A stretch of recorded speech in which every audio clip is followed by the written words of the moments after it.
একটি শিশুর শিক্ষার শুরুটা ঠিক কেমন হওয়া উচিত? পিঠে বইয়ের ভারী বোঝা, জিপিএ 5-এর তীব্র প্রতিযোগিতা, নাকি নিজেকে চেনার অন্তহীন আনন্দ? আমাদের প্রচলিত শিক্ষা ব্যবস্থা যখন কাঠখোট্টা নিয়ম আর মুখস্থবিদ্যায় বন্দী, ঠিক তখন পৃথিবীর অন্য প্রান্তে জন্ম নিয়েছে এক সম্পূর্ণ ভিন্ন ধারার গল্প, যেখানে স্কুলের সাধারণ ক্লাসগুলোর পাশাপাশি রুটিনে যুক্ত থাকে একটি বিশেষ সময়, যাকে বলা হয় হ্যাপিনেস ক্লাস। এটি এমন এক ক্লাসরুম যেখানে কোনো পরীক্ষার চাপ নেই, ফার্স্ট কিংবা সেকেন্ড হওয়ার চিরাচরিত প্রতিযোগিতা।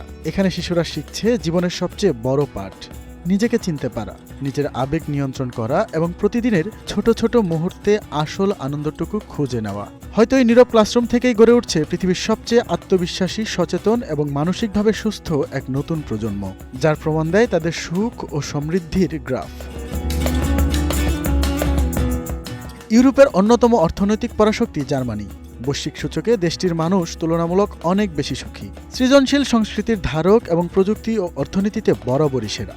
কিন্তু এই অভাবনীয় সাফল্যের পেছনের আসল রহস্যটা কোথায়? উত্তরটা লুকিয়ে আছে তাদের প্রাতিষ্ঠানিক শিক্ষা দর্শনে।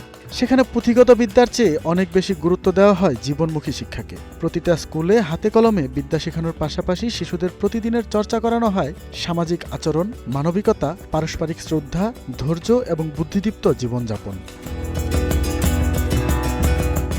পড়াশোনা যেন শিশুদের মানসিক বিকাশে কোনো বাধা বা যন্ত্রণার কারণ না হয়ে দাঁড়ায়, সেজন্যই এই শিক্ষা ব্যবস্থায় রাখা হয়েছে মাইন্ড ফ্রেশার বা হ্যাপিনেস ক্লাস।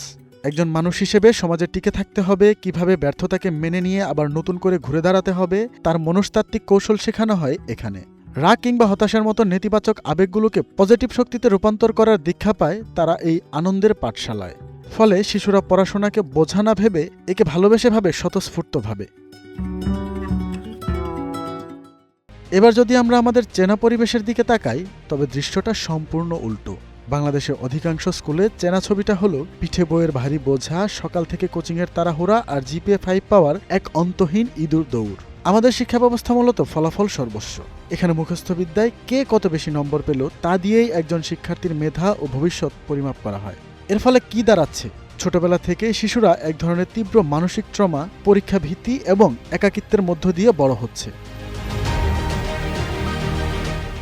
যেখানে জার্মানির স্কুলগুলো শিশুদের মানসিক স্বাস্থ্য এবং আচরণকে প্রাধান্য দিচ্ছে, সেখানে আমাদের স্কুলগুলোতে মানসিক স্বাস্থ্যের বিষয়টি এখনও ভীষণ উপেক্ষিত। ফলে আমরা হয়তো জিপিএ 5 পাওয়া একদল শিক্ষার্থী পাচ্ছি, কিন্তু দিন শেষে তৈরি হচ্ছে এক হতাশ, অসহিষ্ণু এবং আত্মবিশ্বাসহীন প্রজন্ম। এই ভয়াবহ পরিস্থিতি থেকে উত্তরণের জন্য আমাদের শিক্ষা ব্যবস্থায় আমূল পরিবর্তন আনা এখন সময়ের দাবি। শুধু অবকাঠামোগত উন্নয়ন নয়, সবার আগে আমাদের স্কুলগুলোর মনস্তাত্ত্বিক পরিবেশ বদলাতে হবে।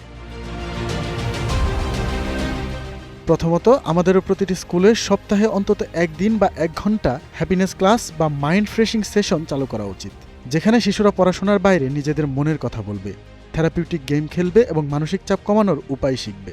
দ্বিতীয়ত, মূল্যায়নের পদ্ধতি বদলাতে হবে। পরীক্ষার খাতার নম্বরের চেয়ে শিশুর আচরণ, দলগত কাজ, নেতৃত্ব দেওয়ার ক্ষমতা এবং সহমর্মিতাকে মূল্যায়নের মূল ভিত্তি ধরা উচিত। তৃতীয়ত, শিক্ষকদের জন্য বিশেষ কাউন্সিলিং ও মেন্টরশিপ ট্রেনিংয়ের ব্যবস্থা করা প্রয়োজন। একজন শিক্ষক যেন কেবল সিলেবাস শেষ করার যন্ত্র না হয়ে শিক্ষার্থীর মানসিক অভিভাবক হয়ে উঠতে পারেন। সর্বোপরি, অভিভাবকদের মানসিক পরিবর্তন আনা জরুরি। সন্তানদের ফলাফলের রোবট না বানিয়ে তাদের মনের স্বাভাবিক বিকাশকে গুরুত্ব দিতে হবে। একটি সুস্থ, সবল এবং মানবিক সমাজ গড়ে তুলতে আমাদের সন্তানদের আজ জার্মানির মতো এমন এক টুকরো সুখের ক্লাসরুম বড্ড প্রয়োজন। তা না হলে শিক্ষার আলো হয়তো বাইরে ছড়াবে, কিন্তু মানুষের ভেতরের আসল অংশটুকু অন্ধকারেই রয়ে যাবে। আমাদের শিশুরা যেন ক্লাসরুমে হাসতে হাসতে প্রবেশ করে এবং হাসি মুখেই বাড়ি ফেরে। তাদের জন্য এমন একটি সুন্দর আগামী তৈরি করা কি আমাদের সবার দায়িত্ব নয়? তাহিদুল ইসলাম, নিউজ ডেস্ক, গ্লোবাল টেলিভিশন।